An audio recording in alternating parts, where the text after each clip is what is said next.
La entrevista del Telematutino 11, gente importante a tratar temas importantes, nos encanta, nos agrada, nos honra con su participación. El licenciado Chanel Rosa Chupani. Chanel es economista, técnico, yo creo que le echó los dientes en el IDSS. Después tuvo muchísimos años en Senasa. Desde que fundaron a Senasa. Así es. Yo tengo un gran amigo, el doctor Bernardo de Filló, que hablaba preciosidades de ti, te elogiaba. Y entonces finalmente fue el director del Servicio Nacional de Salud. Y también consultor del Banco Interamericano de Desarrollo y del Banco Mundial. Así que tenemos un técnico, pero que también es miembro del Comité Central del Partido de la Liberación Dominicana. Es decir, un político preparado.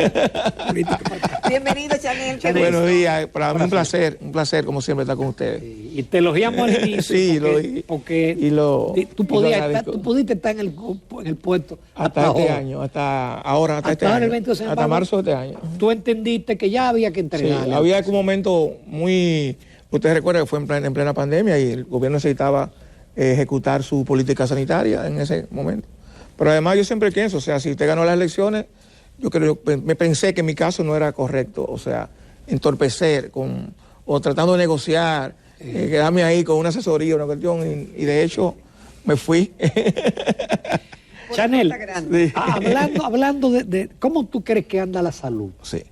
Mira, yo estimo... uno tiene la campana del colegio médico que se queja del hospital, de tal... Sí. El gobierno actual ha tenido 3 momentos en el tema sanitario. Uno es cuando llegó, que fue, yo le llamo el momento pre-vacuna, y todos los esfuerzos de salud se concentraron, como debía ser, en el tema del COVID. Ustedes recuerdan que a finales del año 2020 nosotros tuvimos una explosión de casos importantes que obligó al gobierno a establecer toque de queda el último fin de año a las 12 del mediodía, que fue el toque de queda más extendido que tuvimos. Luego estuvo la llegada de la vacuna, que fue otra etapa, porque ya ahí el énfasis había que hacer en la vacuna. Y luego está ya el hecho de que en los últimos meses, que ya el gobierno se ha tenido que enfrentar a la gestión del sistema público de salud, que ya no solamente COVID, sino que es un poco complejo por todo lo que ustedes saben que eso entraña. Entonces, en el primer momento el gobierno un poco lo que hizo fue que continuó las medidas del gobierno anterior, algunas que habían sido criticadas por el propio gobierno, pero se continuaron porque eso era lo que se hacía prácticamente en todos los países de América Latina. Como el estado de emergencia, por ejemplo. Estado de emergencia, que en algún momento se calificó de inconstitucional. Y después se aprobaba en 15 días. Se extendió casi por 2 años. Así es. El toque de queda en la noche, que con aquella famosa frase que el COVID no sale de noche. Bueno, pero lo que había un poco era que retener a la persona. Y luego, como le digo, ya el tema de la vacuna, donde el gobierno, y todos lo reconocemos, hizo un gran esfuerzo para adquirir la vacuna. Sí, yo creo que finalmente hubo una serie de fallos que quizás contribuyeron a que nosotros no seamos hoy día, no estemos entre los 5 países de América Latina con mayor porcentaje. Recuerden que el gobierno estableció un 70% de la población con segunda dosis de vacuna para eliminar las medidas restrictivas. No hemos llegado todavía a ese 70%, aunque el gobierno, reitero, todo el mundo reconoce que hizo el esfuerzo para que las vacunas estuvieran aquí a tiempo. Fuimos uno de los primeros países de América Latina que vacunamos. Sin embargo, yo creo que hubo algunos temas que dificultaron que la población dominicana no tuviéramos una tasa tan alta de vacuna como sí ocurrió en Chile, que lidera con casi un 90% con segunda dosis. Yo creo que debió ser más participativo el proceso de vacuna. Ustedes recuerdan que toda la oposición se puso a la orden del gobierno, sus locales, su personal. Fue un error anunciar la tercera sin haber... Entonces, el otro fue que se anunció la tercera dosis en un momento donde estaba subiendo la vacuna para la segunda dosis, y la gente dijo, bueno, si hay que vacunar otra vez, entonces yo me quedo, si 2 dosis no son suficientes, y ahí hubo un parón bastante importante. Yo creo, y reitero, yo creo también que la campaña de publicidad que se hizo alrededor de la vacuna debió ser también más informativa. Bueno, pero ya pasó, o sea, nosotros hemos logrado una importante tasa de vacunación a nivel nacional. No como te digo, no estamos en los primeros lugares en América Latina, pero sí ese esfuerzo que hizo el gobierno en la adquisición de esa vacuna han permitido que haya casos mucho más leves. Por ejemplo, a mí me dio hace un mes COVID y no nada comparado con la primera vez que me dio. Porque te dio 2 veces. Dos veces, claro. Pero muy suave ya la segunda vez. Y yo le atribuyo eso a la vacuna también. aunque la CESPA también ha sido más... Bueno, esas son dos primeras etapas. Ahora viene lo otro, que es la cotidianidad. O sea, hay que enfrentarse ya a lo que es el sistema sanitario. Yo creo, mire, el COVID dejó algunas enseñanzas que yo creo que no hemos atendido suficientemente bien.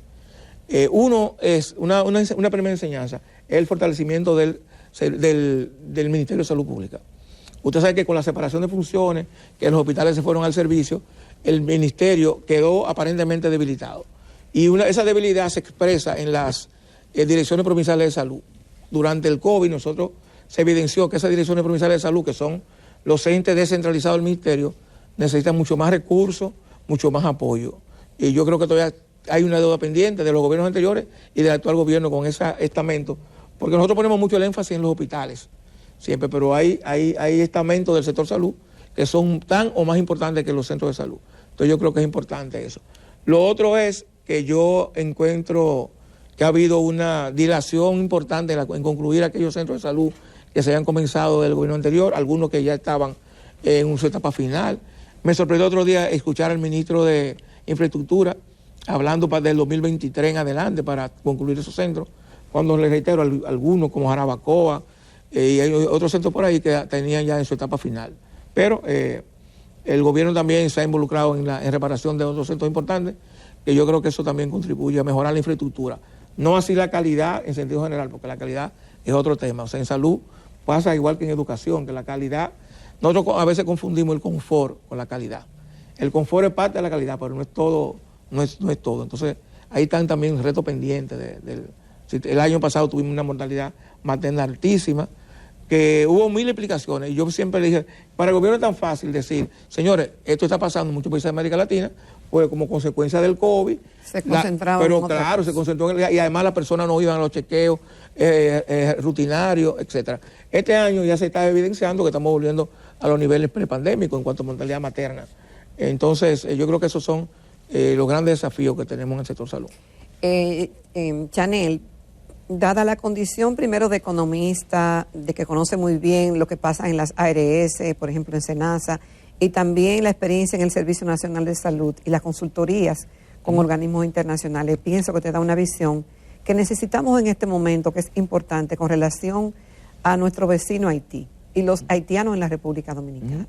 Y luego de las declaraciones, no solamente del presidente de la República en foros internacionales, lo que está ocurriendo en Haití, el estado de desastre que vive el país, dominado por las bandas, y las declaraciones últimas del ministro de Economía, que da la idea de como que en el país somos racistas, que porque los haitianos son negros y pobres hay una discriminación.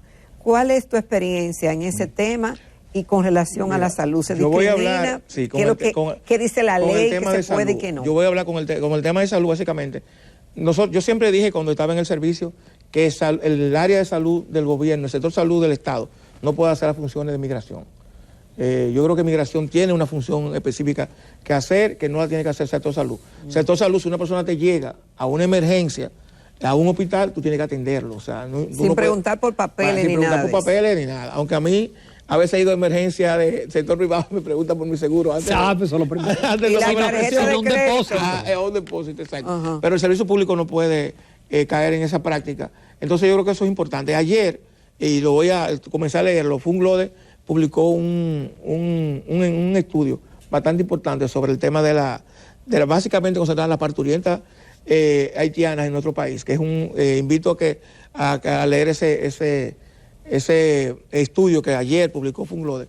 Yo hoy voy a terminar de leerlo y arroja también un poco de luz sobre con este tema ha habido exageraciones de en algún momento. ¿En qué sentido? El ministro de Salud anunció, el actual ministro de Salud, dijo que nosotros gastábamos 10.000 millones de pesos en atenciones a parturientas haitianas.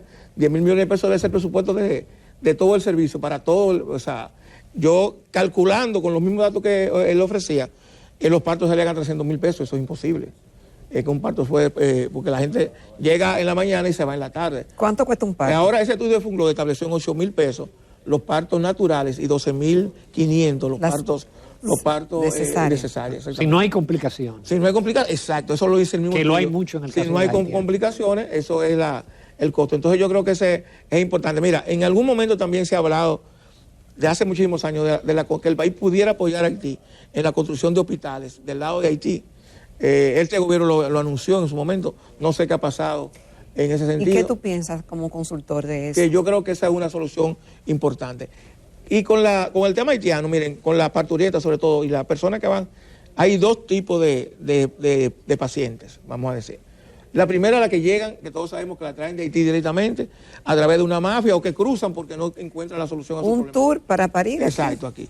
Pero hay otras que viven aquí, o sea, que son las esposas, las compañeras de los trabajadores del sector construcción, de los diferentes sectores de la agricultura, y esas viven aquí. Porque también en un estudio que se hizo hace algunos años, el 76% de las mujeres haitianas que parían en los hospitales tenían 4 chequeos previos en promedio.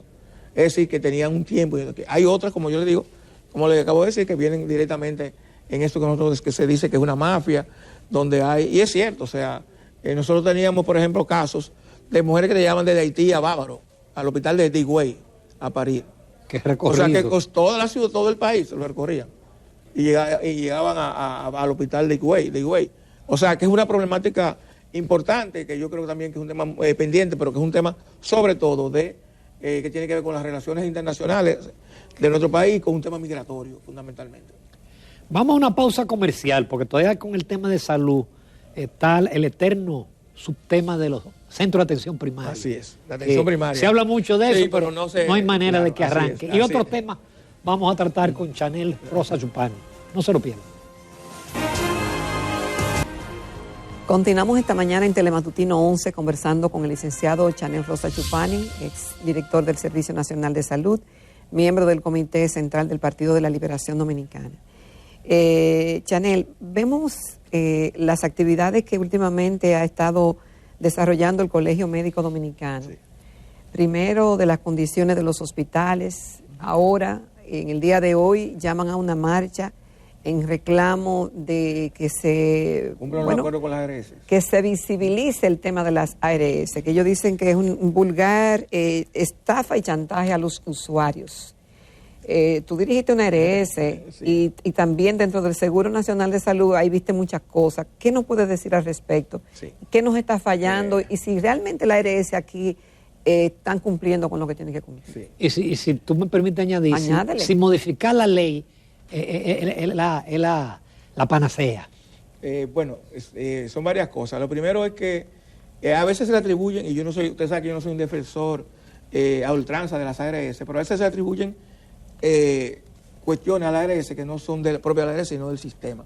Por ejemplo, cuando alguien dice, la ARS no me cubre en tal enfermedad, no es la ARS te la cubre, que es en el sistema que establece un catálogo de prestaciones, se llama un catálogo explícito de prestaciones que deben cubrir la ARS, eso no está. Yo creo que ahí hemos perdido tiempo quizás en actualizar ese catálogo, porque hay que incluir ya procedimientos más modernos, menos invasivos, que incluso pueden ser costo efectivos porque la gente dura menos en los hospitales, y ese es un tema. Luego está el otro tema, que es la que el Colegio Médico establece, que es el tema de las relaciones contractuales entre prestadores y ARS. Y ahí yo creo que hay un poco de culpa, tanto de los prestadores en muchos casos, pero también de las ARS. Lo difícil de eso, como yo siempre dije, es que en medio de eso está el usuario. En medio de esos intereses está el usuario que va a un médico, a un centro de salud, y tiene que buscar los honorarios en efectivo muchas veces, porque no le aceptan tarjeta, no te aceptan otro medio de pago y tiene que buscar esos honorarios. Entonces ahí está el tema de la... Casi ningún especialista recibe seguro médico. Bueno, los grandes especialistas no, pero excepto que no sean planes complementarios en muchos casos, pero sí, hay mucho... El tema ahí es el copago. El tema es el copago, que el copago entonces se convierte en una barrera de acceso a los... En un momento determinado, no sé cómo está ahora, el 30% de los afiliados al régimen contributivo, o sea, gente que trabaja en el trabajo formal, iba a los hospitales públicos pudiendo ir a la clínica privada, porque y uno de los aspectos era el tema del copago, que no tenían el copago. Entonces, como dije, se convierte en una barrera de acceso. Ese es un tema que yo creo que se puede reformar, se puede solucionar sin reformar la ley, pero hay otro tema. Usted sabe que ahora mismo hay dos procesos de reforma de la ley 8701. Uno es el Congreso, hay una comisión bicameral que está trabajando en la reforma, y hay otro que está dentro de la reforma que convocó el señor presidente a través del Consejo Económico y Social. Yo estoy representando al Partido de la Liberación Dominicana en esas discusiones, pero yo siento que nos falta una visión para cumplir lo que el presidente estableció como su meta, que era una reforma integral. Yo siento todavía que estamos haciendo una reforma de parcho, porque ¿qué pasa con la reforma de la seguridad social? Como pasa con muchas reformas, todos estamos de acuerdo en reformarla. Ahora, ¿cuál es el tema? ¿Qué cosas vamos a reformar y cómo lo vamos a hacer? Entonces hay que ver la discusión. No solamente vamos a reformar la ley, sino qué es lo que vamos a reformar, qué es lo que vamos a mejorar. Y reitero, en estas discusiones de prestador más, o sea, clínica, médico, odontólogo, etcétera, y ARS está en medio del usuario, que muchas veces se encuentra desprotegido por muchísimas razones. O sea, mira ahora con el tema inflacionario, los medicamentos han aumentado. Hay muchos medicamentos que no están en el catálogo de prestaciones. Que por cierto, yo creo que es importante señalar que yo creo que hay un tema pendiente también, que es el aumento del presupuesto de Promesa. El Promesa sigue con el mismo presupuesto del gobierno anterior cuando los costos son diferentes. Ustedes saben que hemos tenido también problemas con el tema de altos costos, los medicamentos de alto costo. Problemas graves. Que eso funcionó, eso funcionaba perfectamente. Eso es un tema sagrado porque eso en muchos casos depende de la vida de la gente de ahí. Y son costosísimos. Eso, como su nombre lo indica, son tratamientos de alto costo que son, bueno, hemos tenido problemas, sea por recursos, sea por dilación en las compras, por alguna otra razón, hemos tenido problemas. Pero en lo otro, en los medicamentos, y digo medicamentos ¿por qué? Porque los medicamentos representan el 65% del costo de lo que llama gasto de bolsillo. Es decir, lo que la gente pone, los medicamentos es el 65%. Entonces, yo decía, mira, ahora con que este mes el gobierno está implementando, ¿cómo se llama? El programa donde se va a distribuir 1.500 millones de pesos a 1 millón de familias. Yo dije, bueno, yo ese dinero lo hubiese puesto en Promesa, porque yo creo que a Promesa hay que fortalecerla, porque Promesa maneja las boticas, lo que llaman boticas populares, la farmacia del pueblo actualmente, y segundo, Promesa suple a los hospitales públicos. Y ahora mismo Promesa está satisfaciendo menos de la mitad de las demandas de los hospitales públicos, mucho menos, alrededor de un 35%. Que por eso, correcto, el colegio médico se queja de que no hay medicina en los hospitales. Mismo, medicina o material gastable también, y eso es importante. Chanel, con el tema de la atención primaria, que se ha dicho que debe ser la puerta de entrada al sistema, pero pasan los años. Ingeniero, mire, no ha habido forma. ¿Por qué? Yo creo que ahí ha habido un tema de voluntad política. Ustedes saben que... O de intereses. Y segundo, y es un tema de intereses también. Pero frente a los intereses, tú tienes que tener voluntad política para enfrentarlo. Claro. Si hay algo que es tan favorable, tú no puedes tomar en cuenta los intereses nada más que existen en el sector. Ustedes saben que ha habido 2 sectores que se han opuesto a la atención primaria en el régimen contributivo, que es el Colegio Médico Dominicano y la Asociación de Clínicas Privadas, Andesclin. Imagínate. Son los sectores 2 paredes fuertes. Se ha opuesto, pero yo digo, nosotros tenemos la característica de ser el único país que yo conozca que tenemos un régimen de seguridad social y no funciona la atención primaria como puerta de entrada. Eso es incompatible con la seguridad social, porque eso hace mucho más costoso. Si donde quiera que hay seguridad social. Claro, atención primaria, porque ahí tú resuelves una serie de problemas a mucho menor costo y mucho menos, y no impide que se agraven los problemas de salud de la gente. Señores, aquí ustedes tienen un dolor de cabeza por una situación y uno va donde un neurólogo y tiene que buscar 3,000 pesos de diferencia. Cuando probablemente eso, un centro de atención primaria, te lo pueden resolver sin una batería de exámenes, sin un médico familiar, etcétera. Entonces, como decía, hay un tema de intereses, pero también ha habido un tema de voluntad política, y eso hay que reconocerlo. Yo creo que se le ha tenido mucho miedo a la gente que se opone, a los sectores que se oponen a la atención primaria.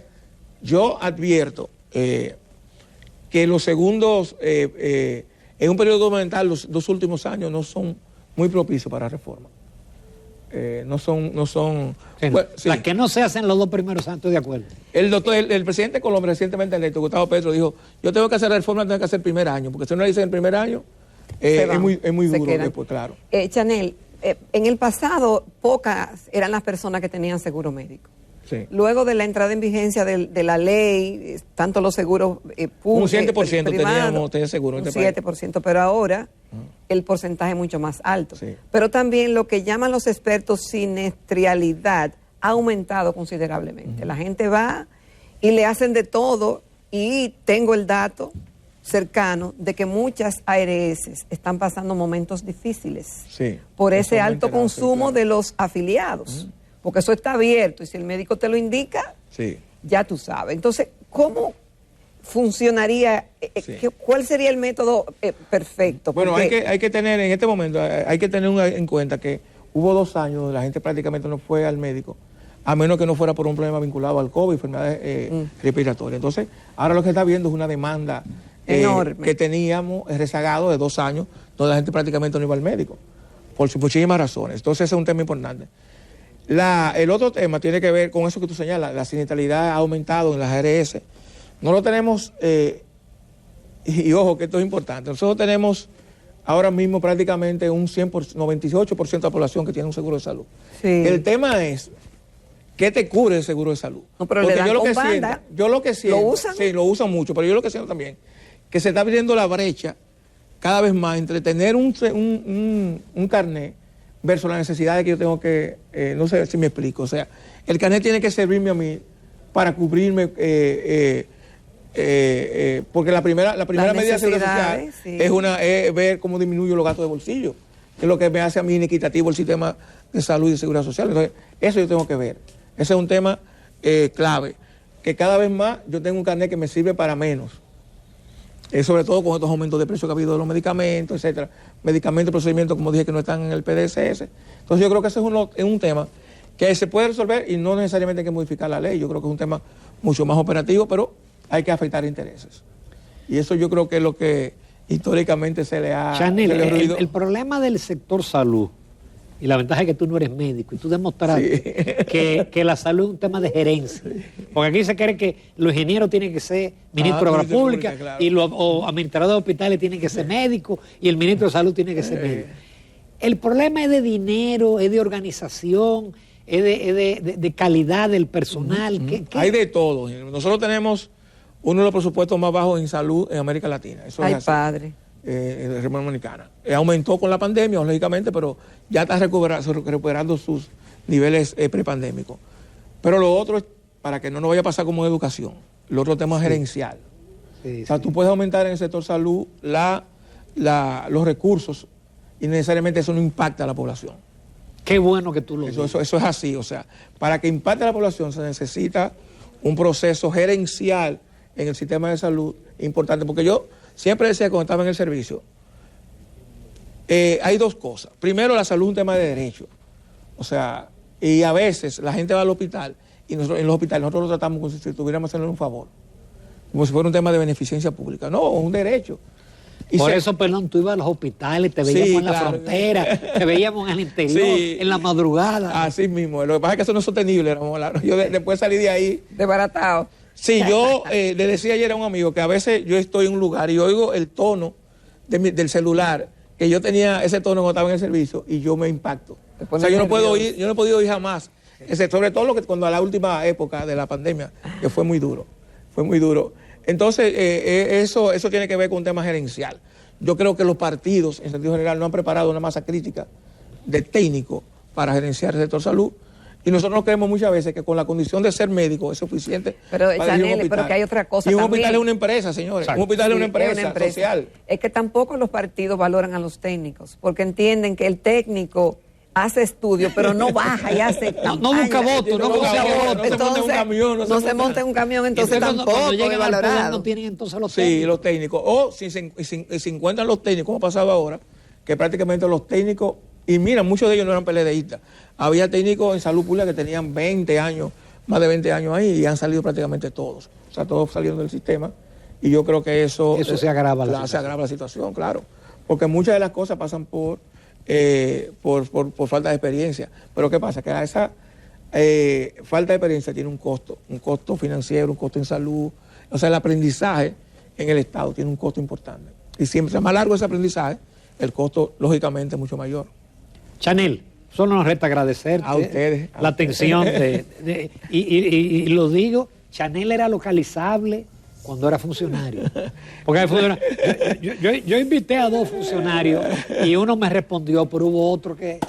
Dice doña Ginés Bunigal, que la senadora de Puerto Plata, Que los funcionarios no lo atienden. que sea como yo, que ella me llamaba a las 10 de la noche y le cogía el teléfono a las 11. Y yo doy, Chanel, yo le escribía Sí. y me respondía. Y así. contestaba.